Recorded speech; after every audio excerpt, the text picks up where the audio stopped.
Ian, welcome.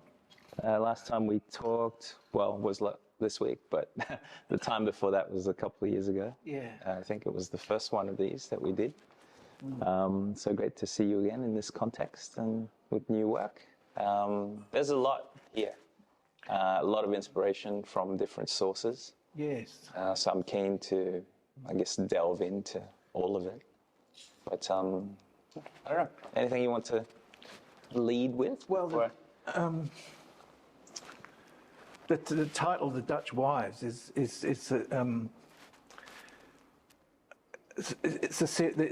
these works basically, and another one there that developed out of an engagement with a Dutch artist called Anton Haber, whose work that is there, and just the background there. In a previous life for my sins, I worked as a curator at the Tate Gallery, and I became aware of his work. I worked in the print department, and we put forward some works to be acquired by the gallery, and was successful, which was quite an achievement in those days. And he was a fairly major artist at the time, but has subsequently sort of faded from view to a certain degree, not only because he died 20 odd years ago, but also because he actually took a stand in terms of commercialization of his work to a degree, and he backed out of the gallery system. The thing that attracted me to his work was the fact that if you engage with printmaking, you tend to be engaged with a very strong sort of technical side to making art, which is something I don't shy away from, which I actually enjoy. And a certain sort of cleanliness of the process, because it's quite a mucky process. You know, when you're making prints, it's actually much easier to make prints with two people, one with dirty hands, one with clean hands. Simple, you know. And you delineate who works within the certain area of the printmaking process. But the thing that I liked about his work was that it was mucky, and there's a kind of autographic presence in it that, you know, part of it is, I've worked out how it's made. It's actually partly etched, partly dry point onto, I would assume it'd be either thin zinc or onto perspex, thin sheet of perspex. And you can tell with dry point because, like, when you wipe the plate, you get a lot of residual ink. You can see it in Rembrandt's etchings too, and the ones that he's actually done himself, where he allows a certain amount of ink to remain on the plate. So he's done that in this case as well. And he's also hand autographed it. He's drawn the dogs on it. So it was, I think, the reason I was attracted to his work then, and the reason I bought this at an auction in Amsterdam about 2 years ago, was that it was almost opposite to what I was about. Okay. So it was a kind of like, you know, one doesn't want to work in an echo chamber of the same kind of works in a sense. It's quite a challenge sometimes to actually take on board some of the aspects of the way that Haber went about making work. So having acquired that work and having it sitting around for quite some time, I then decided, well, I wanted to make works that were a response to that one. So there are, that's called Den Ilp, which is the sort of village just north of Amsterdam where he lived with his 4 wives. And this is called the Dutch Wives 1, 2, and 3. So he lived in a fairly unconventional situation. He'd actually been diagnosed as having a messiah complex and was institutionalized several times. And part of his work was developing a system for living. It's almost, it was almost like a kind of parallel and a slightly crazier version than even Joseph Beuys, where Beuys did, develop that kind of system for living in a sense. And there was a kind of interest in that aspect of the work that what manifested in the art was just part of a broader kind of way of existing. The fact that he lived with 4 wives was not, I mean, there was something about that which I just thought, well, each to his own, you know, like I can't contemplate it myself, but and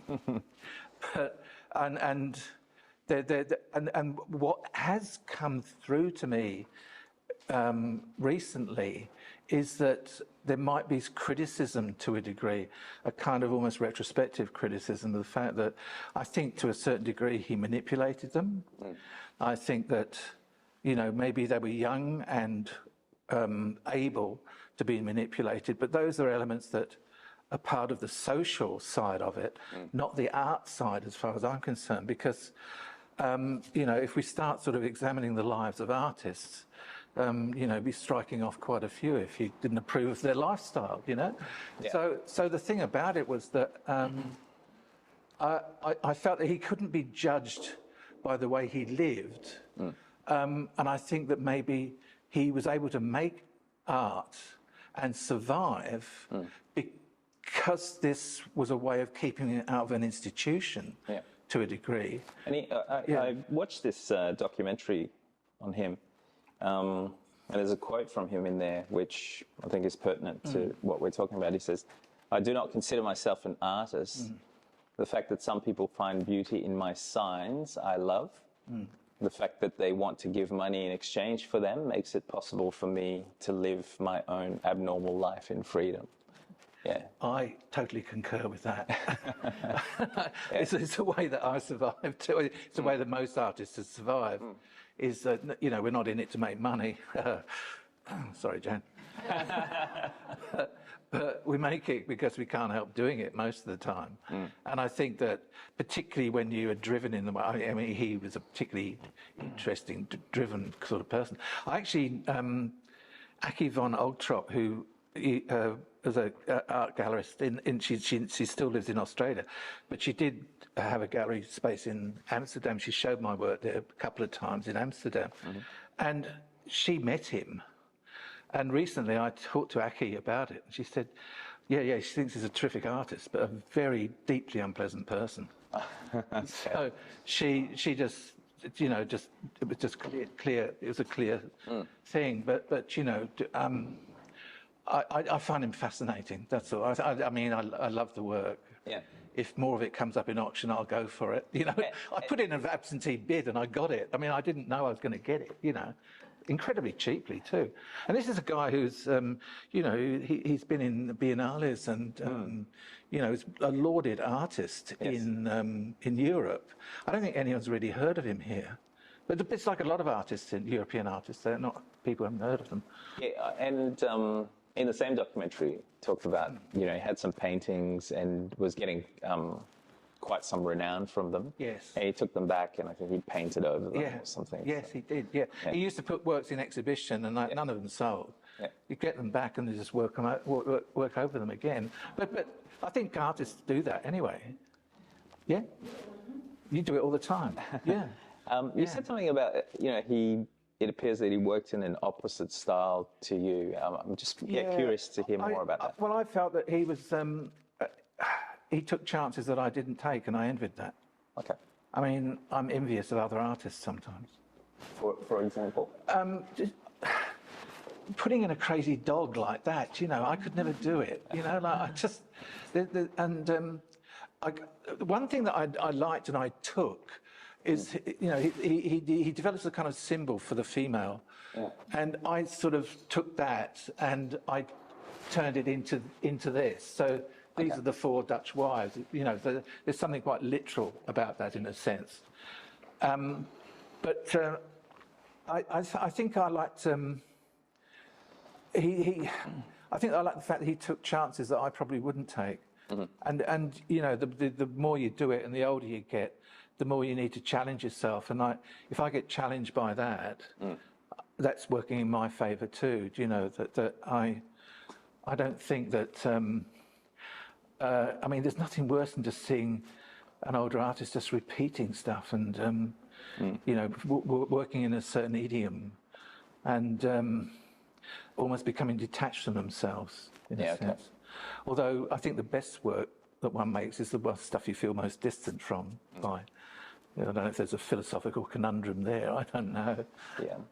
And so in these pieces, then, how would you say that you might be doing something differently to what you might have There's done more before? structure. There's more deliberate structure. There's a more linear aspect to the works. There's a sort of building of. I call it. I mean, I listened to a lot of music at the time as well. And there are sort of sound waves that come in different forms, and I like. I think one of the aspects of the work that I do like is that the process of addition and erasure, and the process of washing back and scraping through areas. And you know, I suppose the other thing is that I made a point of using the same paper that he used, which is Hahnemühle, the German paper, and it's the same dimension. So there's a kind of correspondence there. Okay. Yeah. No, that's great. Yeah, I want to delve into this, notion of the system. So the documentary spoke about Heibor's system, which it conveyed as a kind of way of living, a way of keeping himself at distance from society. He's, coexisting in a commune, and his way of doing art. And one of his wives, Marike, actually described him as hyper-intelligent, bordering on madness. Do you have any perspectives or even an understanding of what this system might have been? Not really. Okay. I think that at different times in our lives we develop internally and might not sort of vocalize it, survival strategies. Yeah, okay. And I think we're all in the survival mode, especially at the moment. And the fact is that I think any way that one can construct some sort of meaning in one's life is a positive way of going about it, which is, I think it seems to have been highlighted as a mental health issue in many respects. I mean, he obviously had mental health issues, but I don't know if he was medicated. I don't know if it was solely the sort of lifestyle that was developed around him that actually made it possible to survive. But yeah, some sort of construct. We have ways of ordering our lives, and I think that we all try and do that to some degree. And maybe as an artist, he manifests it but in visual terms. Yeah. Is the door open? No. Oh, okay. All right. No, that's okay. That's all right. We can't control the traffic. Control the populace. Yes. It's an interesting point, right? So the system as a way of surviving, as a way of, keeping oneself going. I do want to mention the four wives by name. I think that's important. Yes. So we have Yoke, Maria, Lottie, and Marike. Yeah. And you touched on it before, like in the current climate, this notion of Heibor or Heibor's project as a man of genius surrounded by four women as almost, one could say acolytes, would be problematic. And it got me thinking, I wondered if he would have been comfortable being one of four men in service of a woman of genius. These are worth thinking about, ideas worth thinking about. I'm not judging, right, because as a man, I've probably myself had fantasies of having a harem or whatever. But yeah, I was curious about the system, but the documentary didn't really delve into it too deeply. So it would be interesting to see whether there's some literature that kind of, Yeah, this year's the anniversary of his birth, and I think there's at least one exhibition happening in Holland at the moment, and hopefully some more material comes out through that actually gives a broader picture of his work. But are the wives still alive? Do you know? Because the documentary there back are from 2009. certainly two, and one is still Lottie is still living in the place at Den Ilp. This is a weird kind of place. It grew, and it grew in a completely chaotic way. It's like a compound on a kind of canal. So it's floating too, you know. So it's just like so many, you know, if you've been to Amsterdam and you see the way that people live on water all the time. But it just and cars would be acquired and then driven in and just left, and would be overgrown with, you know, there's a Land Rover completely overgrown with grass and stuff like that, and all sorts of chooks and animals still foraging around there. You know, it's a pretty crazy sort of place, really. They took, I think, some drone footage, and it was just sort of cages upon cages. It was cage upon cage upon cage, yeah. And dogs as well, goats. And they actually, I think there's actually a certain degree of self-consciousness in it because they photographed it a lot, which I think is an interesting point, in that they weren't just totally, I think they might have been aware of what they were doing. And so the degree of documentation is quite extraordinary, actually. Like they photographed all the time. Yeah. And, you know, like some of the images of him are just quite, I mean, they're quite nerve-wracking. And I think personal hygiene wasn't a priority. I mean, it doesn't look particularly salubrious kind of existence. The interesting about the photography, and this was mentioned, you know, because a lot of the photographs, I think, are attributed to Hybel. But Lottie was, in fact, the one who was taking the photographs. So you've got this issue of authorship, right? Yes. I don't know. Do you have any thoughts on that? Well, I think that they're obviously. It's still a place that you can go to and buy his art from her at this place, so they're actually commercially viable, it seems. So there's a kind of element of that to it, you know, that they haven't been fully exploited. You know, I think that. They probably knew what they were getting into. I don't know. I'm not sure. Might have to visit. It sounds fascinating. I mean, it is obviously that they are somewhat younger than him, and that is, you know, there are issues. I think there are issues. They're not issues I can make any real judgment about, though. You know, and that's fine. It was just that, you know, I just found him someone that I could bounce off, and like in a way that. Most of my work bounces off other artists. Yeah, as we'll discuss. It's through literature and poetry and So, Den Ilp and then Dutch Wives 1, 2, and 3. Do you want to say anything, you know, about them individually? They're all worked on at the same time in the studio. Okay. All of the works they share a bond in terms of. The palette to a degree and the graphic means, and that Jeff asked me before did I have a favourite one, and I kind of like them all, but the one I like most is this one because it's the most difficult one. Okay. It's not one that is particularly clear in its graphic intent, and I think it's one that. You need to spend a lot of time unravelling the layers. Is that number 3? That's number 3. Mm-hmm. Yeah. You have to spend a bit of time unravelling that one. So you have to unravel. Come out after. Yeah. So that one's quite clear in its intent in a sense. Yeah. That's great. Yeah. Now I meant to introduce, and I'll go back the other pieces and inspirations as well. So we have. 2 pieces inspired by composer Federico Montpu. Yes, the 2 on the end wall there. Musica Callada 1 and 3. And then there's one piece, which I think is off the back there, inspired by the film The Spirit of the Beehive. Yes. Directed by Victor Erice. Yes. And finally, 4 pieces, so the small ones here, titled Shaw 1, 2, 3, and 4. Yep. Inspired by poems of Samuel Beckett. Yeah. So, you know, it's really fascinating to be in an exhibition that's inspired by visual art, music, film, poetry, and even some philosophy, right? Because you draw on Gaston Bachelard's Poetics of Space. Yes. So yeah, let's move on from the Dutch Wives. I'm curious about the well, what's it called? The Beehive. Yeah.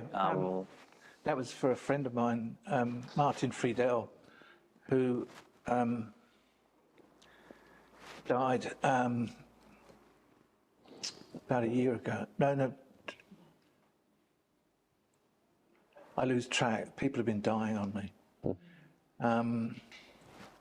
It's quite appalling, actually.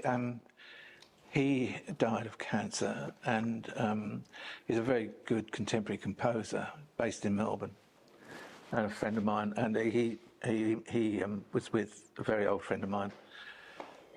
He died, and then 9 months later, she died, and they had a daughter that's lost both parents in 9 months. And so, yeah, sometimes you just the only thing you can do is just make something to treasure a memory of somebody. And he kept bees. Okay. And the first thing the daughter did when they were both gone was really care for the bees. And I remembered this beautiful film by a Spanish director called Victor Erice, and it's about this child in the Spanish Civil War, and finds this Republican hiding in the hay shed, and the whole film is about the opening of this child's eyes to adulthood, and the what was happening in Spain in 1936 during the Spanish Civil War and stuff like that. And it's the most beautiful film if you ever get a chance to see it. Anyway, I was thinking I wanted to make work for Martin, and I just thought of the bees, and so it's quite basic in many respects. I got some bubble wrap, and I inked it up. And just printed it, and then started working over that. So quite often I just make a printed element, which is quite banal in some respects, and then you start to work over that with washes and layers and build up some sort of history in the work. And so that's what I did with that. And I just thought it looks like, the beehive, what you do getting the bees, the honey out of the beehive. So I did 3 of those.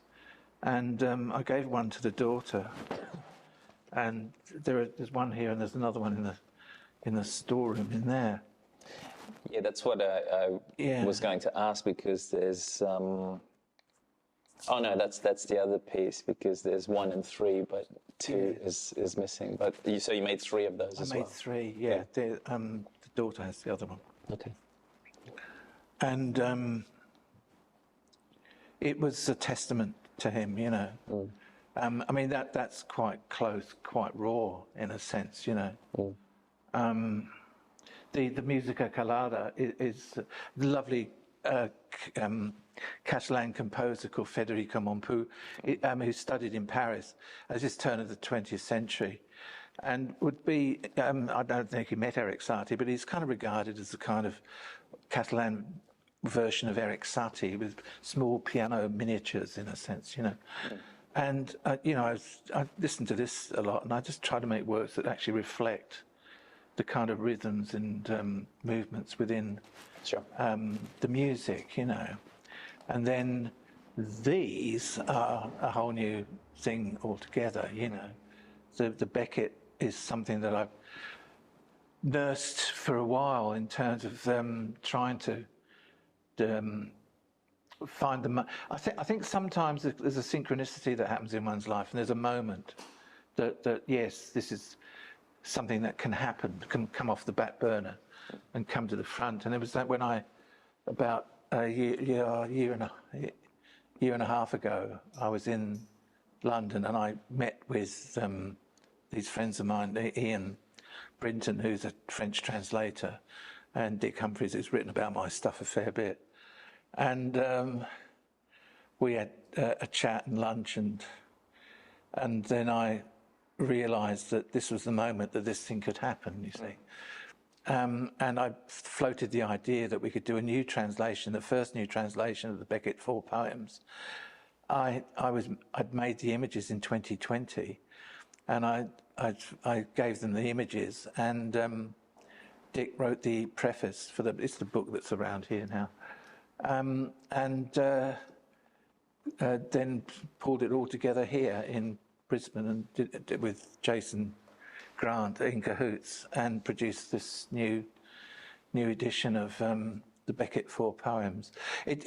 What was nice about doing that was too is it kind of we had both translations. We had Beckett's original translations and Ian's new translations, and I think that one of the things that we really wanted to come across in it was the fact that translations are not necessarily literal, and the best translations are definitely not literal. And that you can make two quite different translations of the same original text and still carry a sense of meaning. And then to include the visual, 4 visual images too, is another way of conveying meaning by non-verbal means. Yeah. But so it's like a non-verbal translation, also triangulated through the original French. On the transparent sheet is Ian Brinton's new translation. You lift that off and you see Beckett's original translation in the burnt sienna colour. So when the transparent sheet is on the Beckett's original translation, it's almost like a palimpsest. You can see echoes in it. And I think that that's one of the nice things about, echoes of time and place. And the situation where the poems relate to is the French coast. When I was brought up on the Sussex coast, the south coast of England, so it's like a mirror image. On a clear day from Dover, you can see the French coast. It's only 20 miles away. It's a liminal kind of space, the English Channel, in a way, because I always felt that when I first came to Australia, I lived in St Kilda by the bay, and I felt at home immediately. It was weird, and so I felt that I was a person that needed to be at the edge of land and the beginning of water, and it keeps coming back, and a lot of it is to do with childhood too, because I used to walk these beaches. I used to go out at night fishing and things like that. And go out and paint and draw, the English coastline, which was painted and drawn by people like Paul Nash, and the French coastline, which is painted by people like Monet.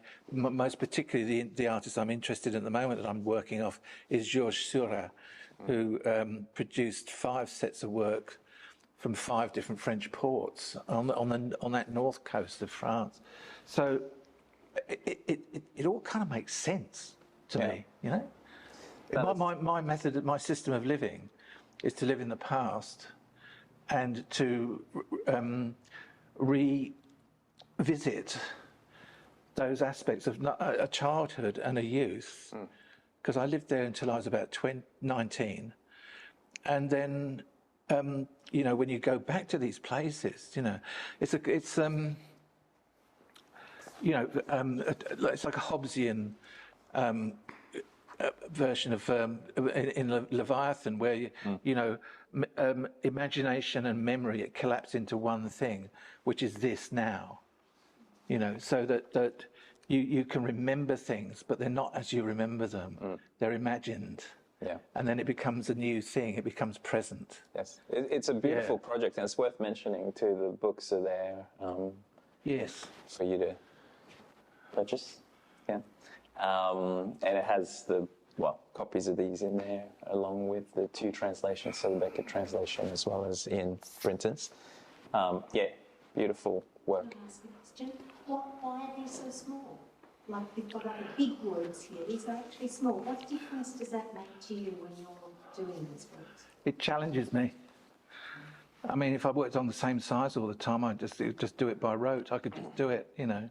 I mean, I know, you see, to a certain degree, you do it for a number of years, and you know, even if you operate through chance to a significant degree, you still learn over that period of time what certain papers do.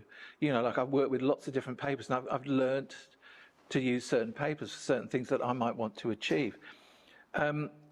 With the way that certain pigments work, the way that certain crayons work, the way that certain graphite works, you just sort of build that up. And in part and parcel of that too is actually challenging oneself through a sense of scale. The fact is, they probably take much longer than any of these. You know, there's no logic to it. And when I say take longer, a lot of it's about gestation and a lot of it's about sitting and looking. The beautiful thing about that is you can hold it like that. That's the nice part of it. And you can be quite close, but you can also work conceptually in a very big space, which is what these spaces are supposed to be. They're supposed to be expanding beaches. And you know, there's an element, there's something contradictory by making them small. I could have done one huge one, probably, but I'm not sure that it would have the intensity of that, you know. There's something that gets distilled with the small work. I love making small things, you know. I'd like to, I'll read a couple of the poems, the shorter ones. So shore one correlates to this poem, which reads, once more the final ebb, the still pebble, the half turn before the steps leading to the glimmer. Yeah. And then you have shore four, which is the one to the right there. I wish that my love would die, and the rain would descend upon the grave and upon the alleyways along which I drift, weeping for she who loved me once and ever. Yeah. So there's something very succinct in Beckett's poems too. I mean, as there is in so much of his writing. So to do something that's bigger than that, it's almost like, I don't know, why would you? It's like the scale corresponds precisely to the nature of the writing. Yeah, so that's why they are. Does that explain it? Yeah. And I've got a quote here from Bachelard, which is from his book, Poetics of Space. And you and I talked about this notion of immensity, right? Yeah. So Bachelard writes, immensity has been magnified through contemplation. And the contemplative attitude is such a great human value that it confers immensity upon an impression that a psychologist would have every reason to declare ephemeral and special. But poems are human realities. It is not enough to resort to impressions in order to explain them. They must be lived in their poetic immensity. Yeah. And so it's interesting, you know, we're talking about small works, succinct poems, and yet, you know, evoking this sense of immensity. Yeah. Well, I'd love to hear from you. Yeah, well, I just did this exhibition that was going around Queensland, and it was called Intimate Immensity, which is the title of one of the chapters. So it's actually dealing with that notion of scale, you know, very much, that you can convey something which is much bigger than the actual physical size of something. And in the Poetics of Space, he deals with some really intimate spaces too, and he also deals with the vast as well. And it's something that I've sort of looked at to a degree through previous work in terms of its relationship to the Dutch 17th century, into the way that lenses were developed.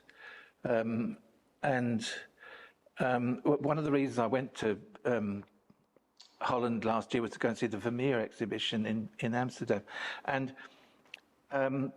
what came across, well, it's been gestated for a while, is that at that time, there was this huge scientific development and the development of lenses, which meant you could actually look very, very into the microscopic and the macroscopic. So through the prism of a lens, there's a duality where you can go into an intimate, minute examination and also contemplate the immensity of the universe. And it's something that I dwell on a fair bit because and I'm interested in the James Webb Telescope that's up there now. It's looking back in time. It's going further back in time than we can ever imagine. And that's another aspect of the work, in a sense, is that we can deal with the here and now. We can deal with the micro issues of the day, but there's a whole macro. I find it very reassuring that we're this speck in a universe of many universes, and it gives me hope in a way. Yeah. Yeah, I want to delve into, because you touched on it, your system, and how it draws on the past. Yeah, by all means, share with us about that, but it's probably something we can continue in another conversation as well. No, I think that the more I go on, the more I do look back and remember things and imagine things at the same time, and that's what fuels the work these days. That's what keeps it going. Yeah. And I did note, so you had a couple of inspirations from Spanish creatives. So you've got the filmmaker Eriche and Mampu, who was Catalan, but of Spain. Is that just coincidental, or do you have a kind of an affinity with Spain? I love Spain. Okay. Yeah. Tell us a bit about that. Oh, I love the food. I love the wine. That's great. And I love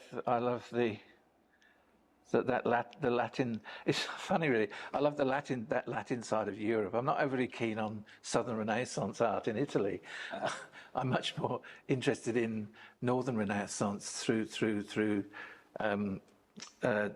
Holland and Flanders and the Northern artists there. But looking at artists like Goya and it's quite extraordinary. But the other thing is that there's an element that I can never live there again. This is something that's really come across. So you lived there for a time? I lived here full time. But you lived in Spain before? No, I've spent time there. Oh, okay. Yes, like weeks and months at a time. Sure. And southern France too, and Holland, but and they're the countries that and Portugal too. That's a beautiful place. But I carry those memories, and to go back there would be a different thing altogether, in a sense, Like last year I went back to the places that I thought I knew intimately, and they're not the same. We carry that memory, and it's a memory of childhood too. Yes. Smells and things. I used to go badger watching, for fun. Can you imagine kids doing that now? I don't know. You sit there and make sure where the wind's blowing, and you're not upwind, you're downwind, and you sit there for about an hour or two waiting to see a badger come out of its set. It's great. Yeah. There's something to be said for the concentration and the awareness I think, and I was very interested in Zen Buddhism for a while too. There's parts of Japan I love. I love Kyoto, but I couldn't live in Tokyo. I could live in Kyoto, but not Tokyo. That's. Okay. Yeah. It's giving us a sense, of who you are and what comes through in the works. Yeah. And I'm somebody who doesn't like travelling. Okay. I have to be crowbarred out, But once you're there, you're okay. Yeah, there's got to be a reason to go, and usually it's to see art. There's a perfect storm of exhibitions in Europe. the time before last that I went, and then this most recent time was, yeah, the Vermeer, had to see it. That was it. You have to go. And so I work on that basis, really. That's great. Needs must. I want to congratulate you on the show. I think it's sensational. Thank you. And, you know, to draw from so many inspirations. So I'll hand over to others in the audience if you have questions or comments for Ian. Is a glass of something. Nathan? Yeah, go ahead. No, just, yeah, it's fascinating, that's great. I just think about the Anton there, and like obviously it became creative within, you know, decades ago, but then was it just getting a print, which like you know, waited 30 years? Yeah, I wasn't actively trying to do it. I mean, I've started looking at, I mean, because I love art, I start collecting it, you know, like, and you used to swap with students, you know, as fellow students, one would swap works, and some of them you kept forever. When you've been a teacher, you sometimes buy some of that work to encourage them. And just thinking too, like, And sorry, yeah, like, yeah, yeah. I'm just thinking about someone you thought about for so long yeah. in that way, and then you're actually physically making something about the person. Did that give you additional insights? Yeah, I think so. Yeah, yeah. Just yeah, it's difficult to pin it down. There are layers of things, and to a certain degree, you see. Also, I mean, there's a starting point there, but then it has to detach and have its own entity and its own raison d'etre. In that, it has to exist without that reference to a degree. So it becomes an autonomous body of work in a sense, you know. You could sort of say that Anton was a badger that took 40 years. He did, yeah. I think, I'm not sure about how many wives the badgers have that. It's brilliant fun, you know, like you see this, and especially when they've had cubs. They're the most extraordinary, sorry, I'm back to badgers. They're just a bit, well, it's a bit like, you know,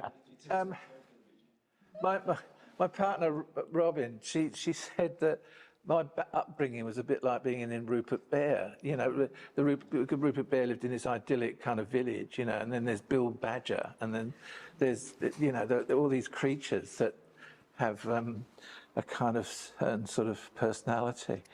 And I always loved badgers, yeah. Much maligned the badgers. They were blamed for TB in cows. Oh. And so they started gassing them. And there was uproar about it. And it's proven since that they are not the source of TB in cows. So that, you know, check them out, they're lovely. Okay. Oh, sorry. Yeah, I think there's an equivalent with badgers and platypus.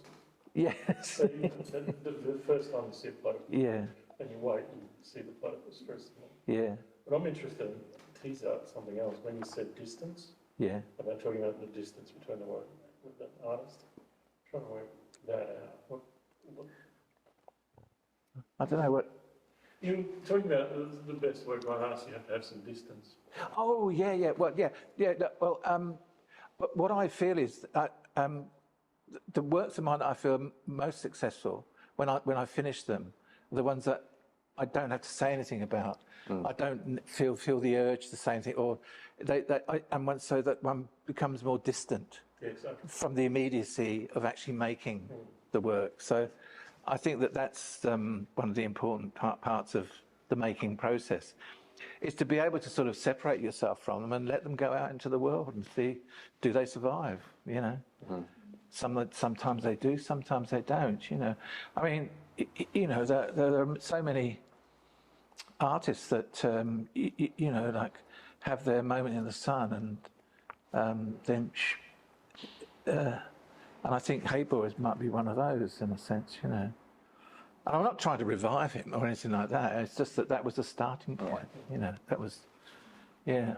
So the distance is actually with my own work, and the distance too is also that space of time. There is a kind of reference there that has somehow become clouded through memory. and imagination, so that one becomes more distant from it, you know. I don't want to get to the stage where, I mean, I remember I went out to, years ago, I went to Henry Moore's studio, and he started talking about Henry Moore as if he was somebody else. So there was that degree of distance, you know, like there was this thing that was Moore, that was somehow over there, it wasn't him. You know what I mean?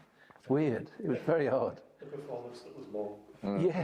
Yeah, exactly. Yeah. Gotcha. Yes, I did have a question and I wasn't sure, but I'll ask it anyhow. Given that you seem to, or what I'm picking up from you is that you say your past imbues your work. Yeah. You're very past focused. How do you handle when you're asked, a work is commissioned by somebody? How do you cope with the demands of who might... I don't do that. You don't do it? No. Everything I make is from my own volition, I think. I'll have to check that. But artists didn't have that luxury, wasn't there?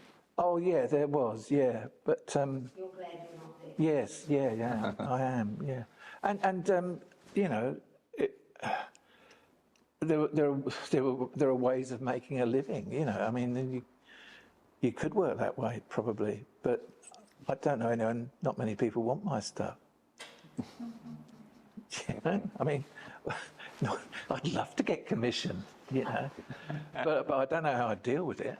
Yeah. Exactly. Well, that's what I was asking, I suppose. How would you? Because it does sound like a bit of conflict of interest. I don't think I deal with it very well. No. And that's often been the tension, right? Like with artists who had patrons Yes. throughout history. Yes. Could you commission others to work and do things? Me? Yeah. Yeah, I do. Yeah, I do. Yeah. Yes, I do. Yeah, well, I float the idea. Yeah. Yeah. And I pay for it.